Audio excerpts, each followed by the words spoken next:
Moving to Langley, BC, most buyers regret this one decision. Let me explain. I talk to buyers every week who say the same thing. They like Langley, they like the house, but something still feels off. And almost every time, the regret comes from one decision they didn't realize they were making. Not price, not interest rates, not even timing. It's choosing the wrong pocket of Langley for how they actually live. Here's what I mean. Langley looks like one place on the map, but in real life, it behaves like several completely different cities. And if you don't understand that before you buy, you can end up frustrated very quickly. Let's start with the biggest one, Township of Langley versus City of Langley.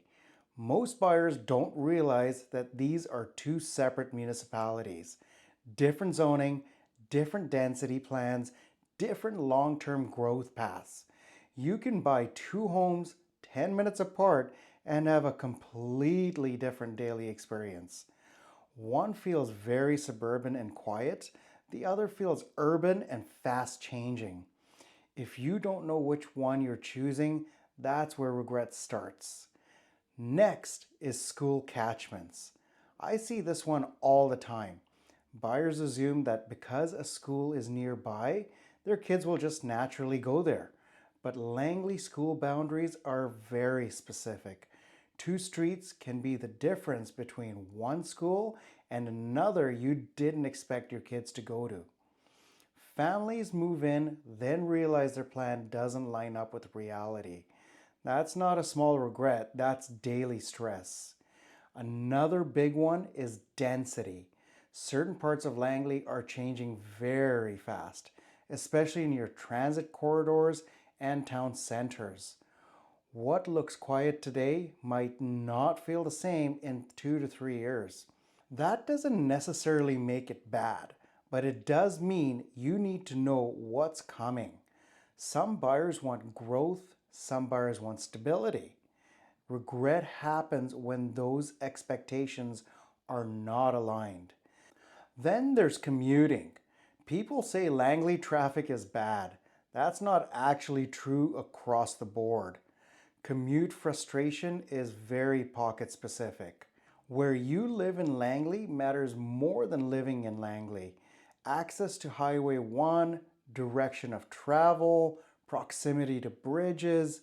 Two buyers working in the same place can have completely different drives. And this really is depending on the pocket that they choose. Here's another one people don't talk about. Lifestyle mismatch. Some areas of Langley are car dependent and some are definitely walkable. Some feel family focused, some feel young and active. If you buy based on the house alone and not how you live day to day, the regret definitely shows up fast. Here's the important part. People don't regret Langley. They regret choosing the wrong part of Langley for their lifestyle. That's the distinction most videos miss. Before you move, you need to ask a better question. How do I actually spend my weekdays? What does growth look like here in 5 years? What does my commute really feel like? What matters more to me, space or convenience? Those answers change which pocket makes sense. If you're thinking about moving to Langley or the Fraser Valley, this is exactly the stuff I walk buyers through before they commit. Not to sell them, but to make sure they don't regret the decision later. If you want help pressure-free, there's a link below to call and book an appointment with me. And if you want to go deeper, check out my other videos on my channel where I break down what living in Langley is actually like, area by area. These other videos pair perfectly with this. Thanks for watching and please give a like and a subscribe.